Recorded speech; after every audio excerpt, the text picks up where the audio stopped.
我巴拉呀，巴拉萨多电脑巴，这种，速度开面包哇，速度开面包哇，安诺拉顿布鲁轰啊，萨瓦达达嘎达巴德拉马面莫扎巴德巴瓦马，萨多啊哦，巴德萨多萨玛呀，马努巴拉呀，巴德萨多电脑巴，这种。速度开面包哇，速度开面包哇，诺拉多面包哇，萨瓦西丁。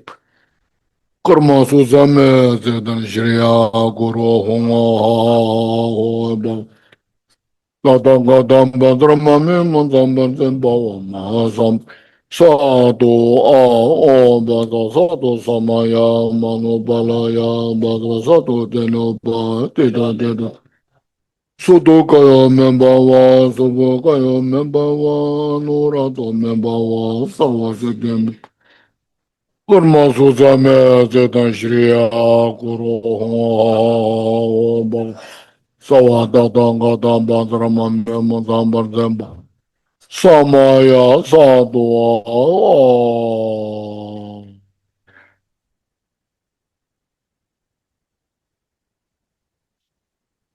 So now any questions you have, please ask some smart questions. 我们就说现在是问答时间，请问一些比较有深度的问题，好不好？比较有质量的问题可以问啊。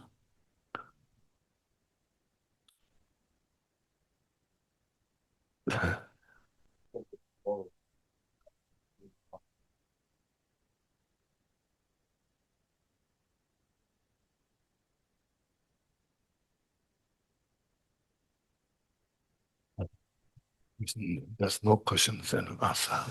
No question.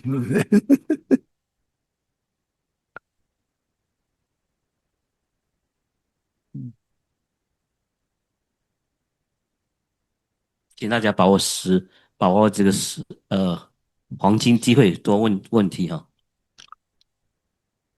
No questions. Internet. Okay. 线上的朋友可以问一些问题 ，Zoom 里面，现在是问答时段。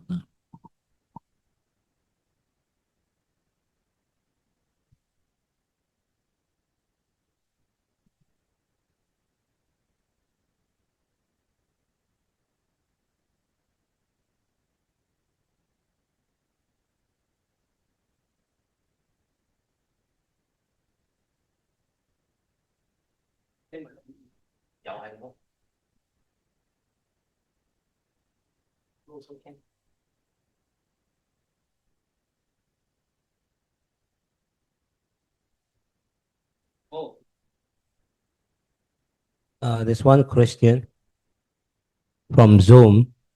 Can Rinpoche speak a little about his time with Kunu Lama, especially about learning the Gampopa text? About because yes, I spoke about it. You want more, any more detail about Kunu Lama? More detail, you study all the jewel ornament of liberation. 这个问题问到说，请仁波切描述一下他跟库诺喇嘛学习的过程，特别是这个冈波巴的教法。那么就说关于细节你要知道的更多，请阅读这本那个解脱庄严宝曼的这个注释啊，仁波切所写那本书啊。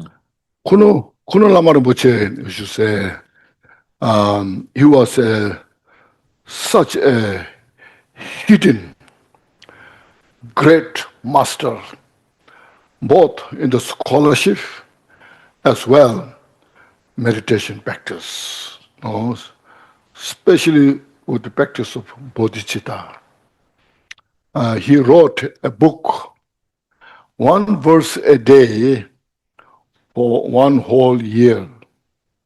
So there are about 357 or 58 verses, all about bodhicitta. There was one rough translation on this.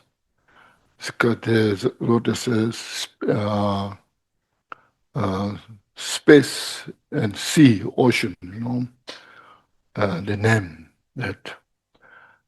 Anyhow, in his later life, before he passed away, he totally focused on the jewel ornament of liberation. He taught from that. So I'm sure he did that before also, in his before he in other places. So he put so much emphasis on the jewel ornament of liberation. And he said, if you study jewel ornament of liberation and study well, there's 21 chapters, understand all the 21 chapters each. And then each chapter there's a summary of that particular chapter, There may summary maybe like say 3 topics or 5 topics or 7 topics each, And if you could reflect on those, and then you can consider that you understood sutra system of the Buddha's teaching. 这位库努喇嘛仁波切呢，他是一个隐藏的一个大师，就是一般他的内密的正量呢都不太为外人所知啊。仁波切说他在教正方面，就是教理的修学以及内在的正量方面都是有成就的一个大德哈。特别是菩提心的修正方面呢，更是有修有证。他曾经著作过一本叫做《1日1记》的菩提心的寄颂。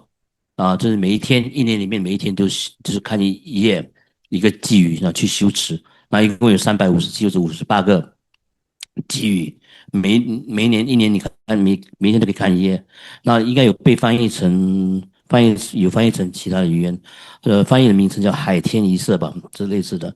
在这个库特喇嘛临终前，他主要修学的论著就是这个解脱庄严宝。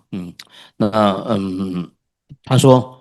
根据库诺喇嘛说，这个21品嘛，或者是21章，解脱庄严宝论里面21章，每一章之后都有一个小节。他说，只要你把握这个小节里面的内容，你可以算是通达显教的一个行者了哦。好好的修学这个解脱庄严宝论是非常重要的一件事情啊。He was born northern part of India, Himalaya, very close to Tibet. Actually, say like a border, So when he was young, so his mother wish and what she wanted is he an effort is put him in the monastery. So he was in the monastery. He studied early on, reading, writing, all this. And then somehow he got opportunity to study Sanskrit. And his Sanskrit was so great. Even there's some Indian scholars of the Sanskrit said they don't understand enough how he understood. He was such great, that kind of Sanskrit language, So when you come to Sanskrit words, then he can explain, and you can get so much benefit from that. And sometimes in some texts, not so clear in the translation, which translated from Sanskrit to Tibetan, So he explains with the word. This word is in Sanskrit. This is called this. So that means this. There's a different meaning each, So like that. In Malay, you have Uttara. You know Uttara? I asked Jason what that means. This is north. Uttara, It's called Uttara. Have you heard of Uttara Tantra? Have you heard of that? Uttara Tantra is one of the teachings that taught by Maitreya to Asanga. There are 5 treaties, five treaty of Maitreya, which talk to Asanga. The last one, Uttara Tantra, is very important text. It talks all about Buddha nature. No, so that name of the text is called Uttara Tantra. So the Uttara has many different meanings. So, it's called north, and also it's called supreme, above, and also later, Uttara Tantra, later, and it's north, supreme, we call Lama, Lama, Guru, Lama, so Uttara, Gyur Lama, in Tibetan translation, Gyur Lama, Uttara Tantra, And the Tantra, also he explains, usually we call Tantra, Tantra text, this is Tantra. Tantra is also, called commentary, also you say translate this. So he has such a great scholarship of Sanskrit understanding how to translate those things, And then later he went to Tibet, both in the central Tibet, eastern Tibet, all different places, meeting all the well-known teachers, receiving teachings, and then he became such a great practitioner. He always meditate, teach, study, meditate. Then later in the early, maybe late 50, early 60, he came back to India, and then he talked a little bit here, there, but mostly dedicated in the retreat. Now, how he did retreat? He become basically he become a well-known great teacher. So many monks, teachers, they go to him and receive teachings, requesting teachings. So what he did is he went to a Hindu temple. Nobody knows about him. He sit next to the temple, in the corner of the temple. He meditates there, and nobody disturbs. That's what his retreat. We go to retreat, try to go to the cave, somewhere in the Himalayas. Let's go there, But he did in the Hindu temple. That nobody knows, who that is. He just stay in the corner of the house and meditate there for many years, But then, because of later, many different teachers went to see him, including the Dalai Lama. You see, Dalai Lama highly respect him. Received a lot of teachings from him. Especially Dalai Lama said he received his writing of the Bodhicitta, the text. And Dalai Lama one time he gave that transmission when he was in Bodh Gaya. I was there. Said I got such a benefit from this, the practice of Bodhicitta. We as a Mahayana practitioner must pay strong attention on the Bodhicitta practice. It gives you such great courage. You will achieve real fearlessness nature from Bodhicitta. And great wisdom. And strength, compassion. Those all excellent qualities can you receive from this Bodhicitta practice. That's why he just focused on that practice. Because Bodhisattvas, they practice Bodhicitta, conjunction with the emptiness. So Bodhicitta practice with the emptiness realization, then Bodhisattva has no fear to go anywhere. When you have experienced this practice, you have to experience, So sometimes in Theravada, they don't emphasize so much emptiness. Of course, we all have emphasis on the selflessness, There's no self. We all agree there's no self. But in Mahayana, there's a lot of emphasis on the emptiness. And Theravada, they say, once you're free from samsara, where you want to put so much emphasis on the emptiness,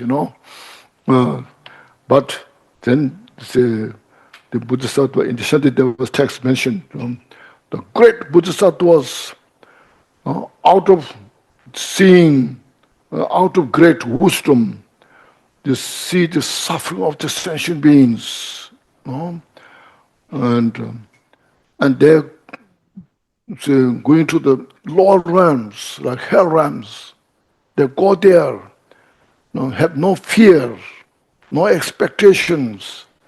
It's because of the realization of the emptiness. So you don't abuse so much about the emptiness realization, So this is a very important point. So this emptiness, as we'll discuss later, later part. But this we understand through the impermanence, which we'll discuss tomorrow, Impermanence is such an important point. Then you can see how everything is changing. Because everything is changing, then you see there's nothing is permanent. Nothing lasts long. And that gives you, by that understanding, gives you no fear. Yes, the nature is that. There's nothing to lose. No expectation. No fear. So anyway, his relation to Kunu Lama Rinpoche, he was that, great teacher, He put so much emphasis on jewel ornament of liberation. The writer Kampupa, he highly praised who Kampupa was. 这位库努拉玛仁波切呢，他是出生在北印度靠近西藏的边界的这个地带。那从小开始呢，他的母亲就发愿把他送去这个寺院出家。出家不久呢，他很精通于各种文字的书写跟学习，特别是梵文呢。他的梵文精通到那些印度的学者都自叹不如比如说从梵文翻译成藏文的一些典籍呢，一些由于句意意思不太清楚的地方呢，他能够辩解的非常的精辟。比如说那个文字跟文字连接的结合的时候是什么意思在不同语法用这个字的话是指什么意思？那因为印度的梵文在不同的时候应用起来的话，会代表虽然是同一个字词，但是在不同地方使用起来的话，会代表这完全不同的意思。比如说大家都知道的这个究竟义称宝性论五达拉丹达拉，那这个五达拉的意思在马来文也好，印尼文也好，在梵文也好，其中一个是意思指东南西北方的北方其中一个意思是这样，另外一个意思就是指无上殊胜珍贵，然后后期等等这个意思都有。所以这个乌达拉丹达在这边指的是宝性论究竟一称宝性论，究竟的非常的尊贵的如珍宝一般的这个空性哲理的这个论。那丹达一般说是密续嘛，可是在这边不翻成续，因为它是一部论除了是密续之外的意思之外呢，这个丹达也可以称之为论或者注释的这个论本。所以这个就是梵文在不同地方会有不同的意思的这个库鲁拉玛精通这方面的梵语的语法的运用，跟不同的地方不同的意思的这个解释。所以呢，这个他库鲁拉玛仁波切他是一个大学者、大成就者大概1960多年的时候，他回去印度就是花很多时间在闭关，偶尔会说些法。那他闭关的方式是怎么样的呢？很多人闭关就是一般的藏印的行者，西藏跟印度的行者就去到喜马拉雅山脉高山上山洞里面闭关。他闭关的方式却是去到印度教的庙里面的殿堂旁边的一个角落，静静的坐着打坐禅修。所以这是昆仑喇嘛闭关的这个方式。那特别是对这个康波巴大师这部论著《解脱庄严宝论》呢，这昆仑喇嘛仁波切非常赞扬这本书，希望大家都能够修学，多对这本书多加修学。同时，他对康波巴大师的功德也是非常的赞赏的每次都讲康波巴大师是多么伟大的一个大的大师之类的哦。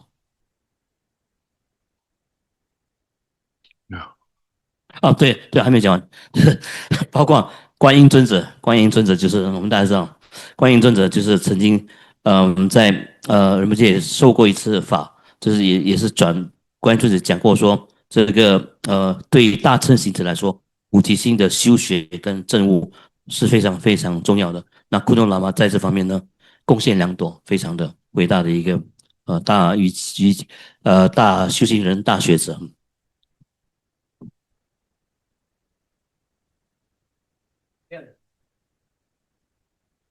Hello, Rinpoche, lasso, lasso, lasso. I have a question.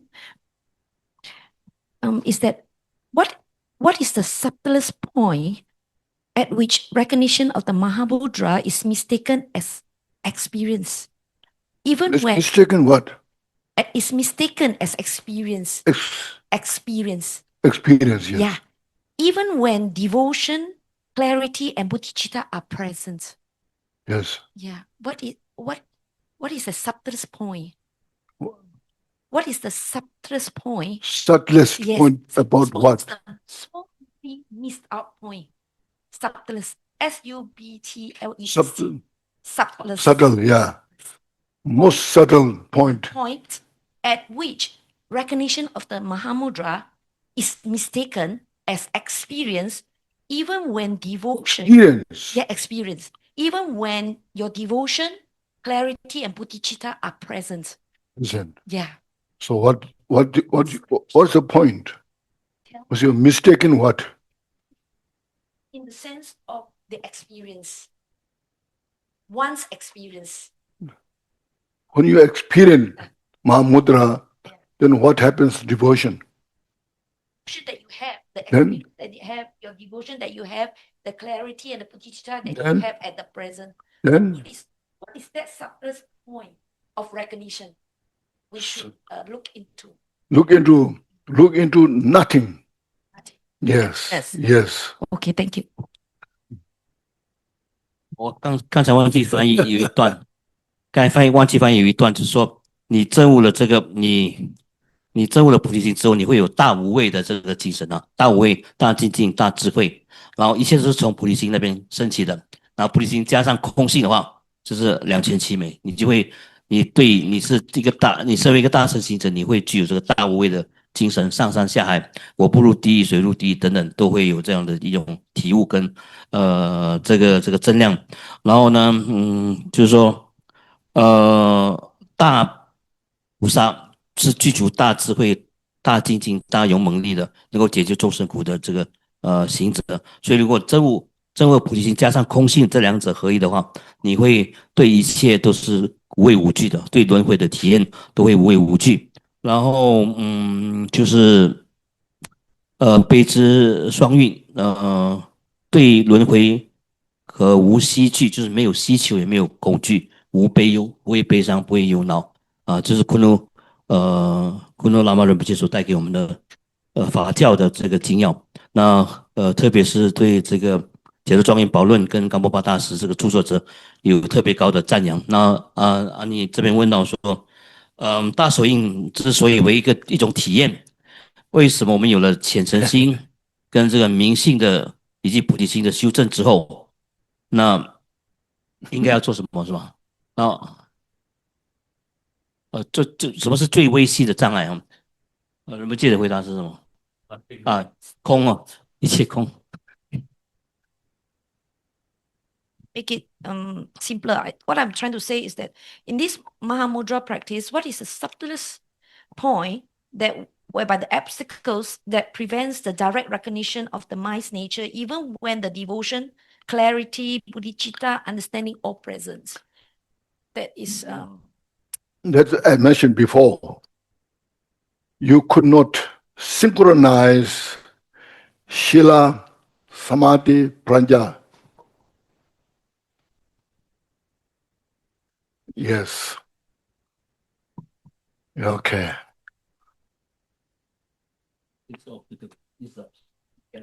Yes. You could not synchronize, could not emerge together.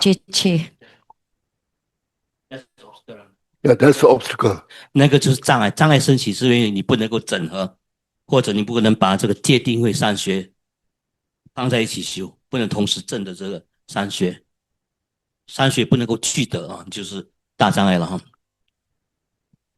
仁波切 Yes. What is the difference and common ground of Mahamudra, Dzogchen, and Mahamadhyamika? These three. What is the difference? Mahamudra, Dzogchen, and Mahamadhyamika. Yes. What are the difference between these three? If you know one well, then you know all. If you don't know one well, you don't know all three. 这个问题问说，请问上师，大手印、大圆满、大中观的异同点？那我们就回答说，如果你知道这三者其中一个的话，你知意就全得；你知道这个全部，你就知道知晓。如果你知道连一个都不记不住的话，这三个你都会不清不楚哈。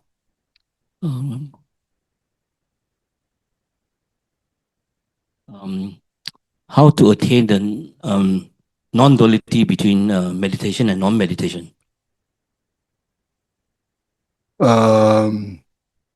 Meditation and non-meditation. Post-meditation. Post-meditation. So that you have to familiarize equipoise. If you are fully familiarized equipoise, and once you achieve the effortlessness nature, then there's no gap. Meditation or post-meditation. 上座下座这个问题问说，怎么样保持这两者不二或者不分别？那人们就回答说，如果你能够掌握你等持的境界，掌握的串习的熟透、精通的时候呢，那你就能够任应升起，这就把这两者境界打成一片，就是上座也好，下座也好，修也好，不修也好，那两者都是等同的。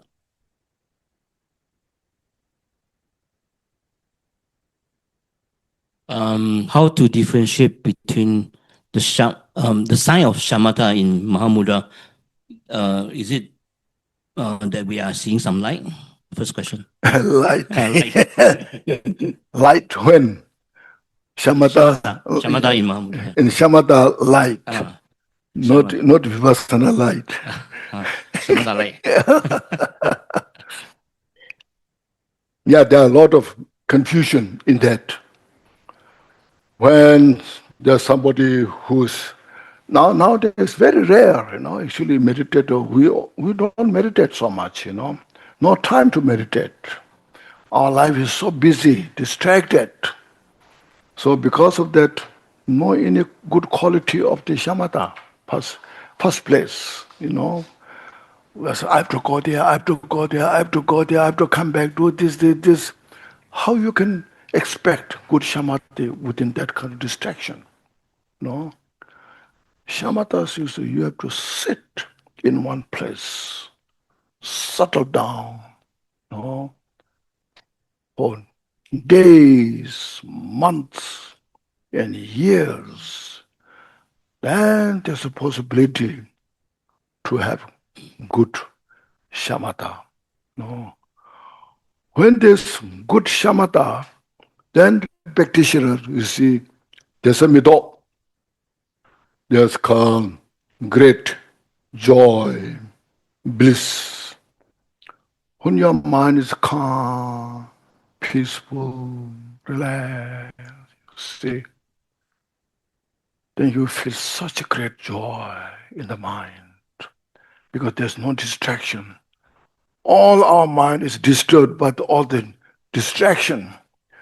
Busy here, there, disturbs our mind by this information, that thoughts, and then we dislike that, we dislike this, like this. Lot of distraction, So free from all this distraction, if your mind is totally as mentioned, equipoise, relax, see, then no any thoughts in the mind can disturb. If any thought comes, then don't affect so much, doesn't affect much. And then there's great joy in the mind. The peace has such great joy. Let's imagine happiness, joy is there.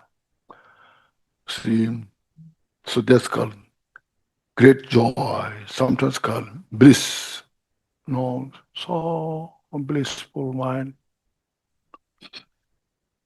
It's not just one instant, small instant, Then, having that foundation, then your mind is so clear. So clear that even you can see previous life, that from that clarity, from the clarity of the mind, you can see previous life. You can see the future life. You see, mind is so clear, And when that happens, you see, then there's the thoughts, but as mentioned, doesn't affect your mind. So it's called non-conceptual thoughts. So this all experience in the shamatha. But there's some people confused with vipassana. They say it's vipassana, It's not a vipassana. It's still a shamatha. See, anybody can achieve it in the samsara. As I mentioned, the form world, in the form world, even in the desire world, can achieve that. Form world definitely will achieve those things. A lot of people, as I mentioned, they're confused as vipassana. This is vipassana, this, this, that. But it's not vipassana. It's still in the samsaric mind. And when you say, having experienced these meditation in the shamatha, then you see the special insight. It's called real vipassana. Now that I don't know, there's a lot of vipassana, I don't know how much vipassana they experience, But real vipassana is then you see, you transcend all those experiences. These experiences are just temporary. When you really realize the vipassana, then it's something that like seeing this nature of the space, then will never disturb your mind. So first you see, as you mentioned, you understand about the shamatha, okay? Then after that, then you just go to the vipassana next step. 你们接着回答就是说呢，这个一般人都误会了，或者是不知道什么叫什么，它止观的止，第一个极止的这个禅修。那很多人认为搞这搞那个就是所谓的极止禅，其实不是的。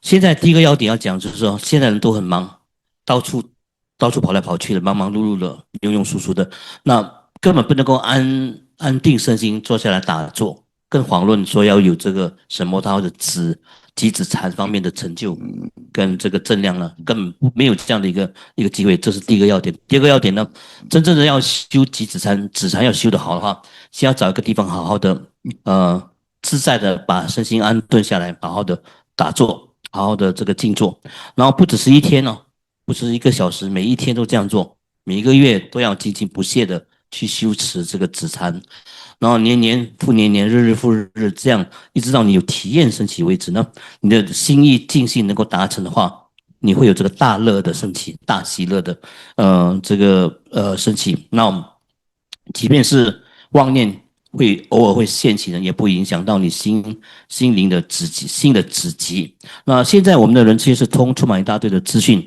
爆炸，心都不能够安稳。那怎么样达到不散乱，然后心意静心、心意定性的这个极止禅的这个境界呢？所以是比较少达到的。那首先我们要放松，然后呢，心非常的稳定安住，放松。然后呢，就算是以妄念升起，也不会干扰到你的心的平稳了。在心的平稳的境界中，你会有大乐的一种升起，你的心非常平稳、安定、放松，同时就觉得有一种乐的滋味在你心中升起，称之为大乐或者是大喜啊，不是一刹那而已，而是无时不刻都能够保证这种乐跟极致结合的这种境界。然后第二种会升起的体验叫做明性或者清明吧。我们说乐，然后第一个是乐，第二个是明性，心的明性会升起。你的心是非常的敏锐，非常的通透，能够关照过去、现在、未来。那过去你的前生前世都能够知道的清清楚楚，未来会发生的事情，你的未来是也能够测知的朗朗明照哈，清清楚楚，了了分明。你会达到心的清明，心是非常的敏锐，非常的明亮剔透，这个是心的明性。然后呢，时间久了，慢慢久了，什么他功夫用得上，能够进入一种境界的话呢，你就能够任意的达到一种没有念头，几乎没有念头的这个境界哈。念头心境非常的平和，没有任何念头的升级，所以这个乐明跟无念这三者其实是共世间禅定的，它不是不共世间的禅定，它不是佛法独有的啊，世间禅定都会有，色界定、这个意界定都可以达到这样的功夫，就是乐明跟无念，这跟我们后来要说的内观，就是比波斯那或者叫圣观是大不相同的。圣观就是说，你达到这个心能够了知诸法实相的心的究竟的本性的时候。你会超越这些所有的体验，你不会被这些所有体验给绑住或者给绑架。所以就是你能够回归到你的自性本性的时候，那个是比波舍那，就是内观禅或者圣观的这个境界。所以呢，这个我们先要讲到是止，先修止，才来谈到这个观的成就，然后才谈到什么叫止观双运，先止后观啊，是讲止观方面的。问题，人们就是这样答的。Now, 人们写 next question is how to differentiate between real realization and experience of alaya, authentic and first realization, real realization and alaya experience. Alaya experience from alaya consciousness. Real realization And alaya. and alaya realization. Yeah, alaya.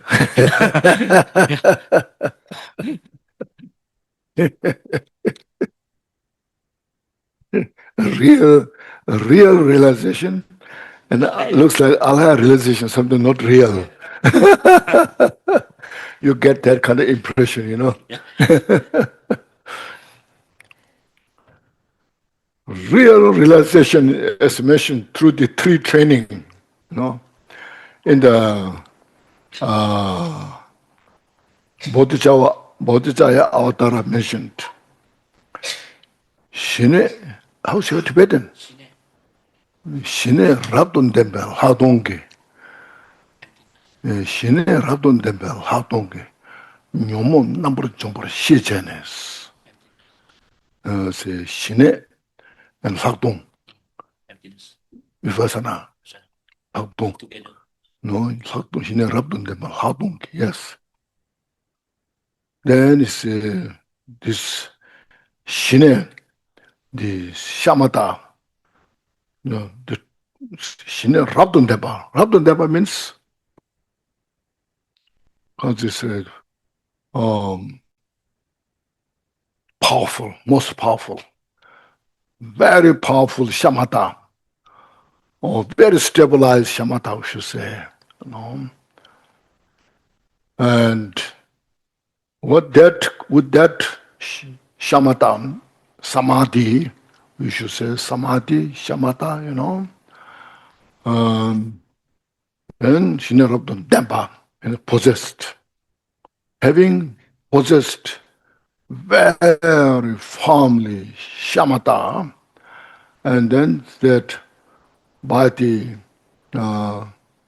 power of the special insight to that, as mentioned, synchronize, you know, by this synchronizing with the powerful shamatha and with support of the special insight and 하던 nyumon number jomba, then all the clashes totally obliterate. You know, that's called realization, real realization. And alaya, when you achieve Bhumi, you will have a very vague alaya understanding. Yeah, when you achieve Bhumi, then you see alaya very vague, like say you see elephant in the dark. 那个人们这回答就是真正的修正，真正的有增量的话呢，有自内证的话，必须要界定会三学齐全并具足啊。那除此之外，在入菩萨行论里面呢，有说，吉田菩萨有说到，如果你有甚深的三摩地，就是甚深的什么他止禅的定境的话，再加上功夫深厚的这个内观或者圣观比波舍那的话，那就能够摧毁一切的惑业跟烦恼，这样才是所谓的真量。如果没有这样的止观双运，止观不能双运，或者有止没有观，有观没有止的话，不能止观双运达到这样不是降伏烦恼，是摧破一切烦恼的功夫的话，那不算是所谓的正量，佛法的正量哦。然后关于这阿赖耶识的这个分别意识的功夫，你唯有抵达到十地菩萨的阶位，你才能够看到阿赖耶的本来面目，它的全貌。也你只像是在黑暗中看见一头大象在那而已，微微看到一点它的轮廓啊，不是很清楚。你证到十地菩萨那，你只能看到阿赖耶识的完整的样貌，一点点，那么一点点，还在黑暗夜中看见这个大象一样啊。这是阿赖耶识方面的说明。So complete alaya will see, you know, thoroughly when one becomes Buddha. 你完全测见阿赖耶的本性，测见阿赖耶识的原本的样貌，是唯有你当你圆成无上正等觉，完全成佛的时候，才能够达到这样的境界。But there are some conditions, there are some possibilities. You know, when you have such an authentic teacher, guru, and you have such a strong devotion, you know, then sometimes there's a possibility to experience alaya. Or sometimes you say when one achieves the first bhumi, that moment can have a glimpse of alaya. You know, so they're different, you know. 阿赖耶方面的证悟跟成就呢，有两种条件吧。有一种可能性，就是你遇到一个具德上师，你有具足这个完全的信心跟虔诚心的话，这两者合一，你就在一刹那间能够瞥见这个，或者获得这阿赖耶识的证悟。然后另外一个就是你在证得菩萨第一地初地的那个刹那。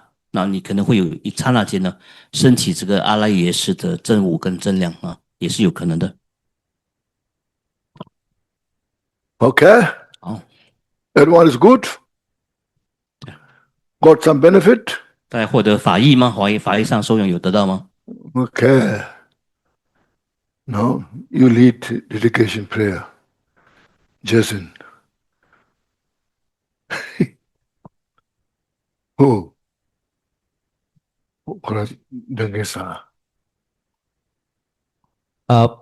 Read book page 39, Jigten Sumgon dedication composed by Lord Jigten Sumgon. The Zoom is also there's a screen, share screen, okay, and also in Chinese also, in English. We start, yeah. Glorious, holy, venerable, precious, kind root and lineage Lama, divine assembly of Yidam and assemblies of Buddhas, Bodhisattvas, Viras and Viranis, Yoginis and Dakini, dwelling in the 10 direction. Please hear my prayer. May all the virtues collected in the 3 times by myself and all in samsara and nirvana, and the innate roots of virtue, not result in the 8 worldly concern, the 4 causes of samsara, or ripen as the state of a Sharavaka or Pratika Buddha. May all mother sentient beings, especially those enemies who hate me and mine, obstructors who harm, maras who mislead, and the hordes of demons, experience happiness, be separated from suffering, and swiftly attain unsurpassed, perfected precious Buddhahood. By the power of this vast root of virtue, may I benefit all beings through my body, speech, and mind. May the afflictions of desire, hatred, ignorance, arrogance, and jealousy not arise in my mind. May concern about fame, reputation, wealth, and honor in this life not arise for even a moment. May my mind stream be moistured by loving kindness, compassion, and bodhicitta, and through that may I become a spiritual master with good quality equal to the infinity of space. May I gain the supreme attainment of Mahamudra in this very life. At the time of death, may the suffering of severing the life channel not arise. May I not die with negative thoughts. May I not die confused by wrong view. May I not experience an untimely death. May I die joyfully and happily in the great luminosity of mind as such, and the pervading clarity of Dhammatta. May I, in any case, gain the supreme attainment of Mahamudra at the time of death or in the bardo. Thank you, Rinpoche. See 感恩大家，谢谢。 you all 10 a.m. tomorrow. 明天早上10点见。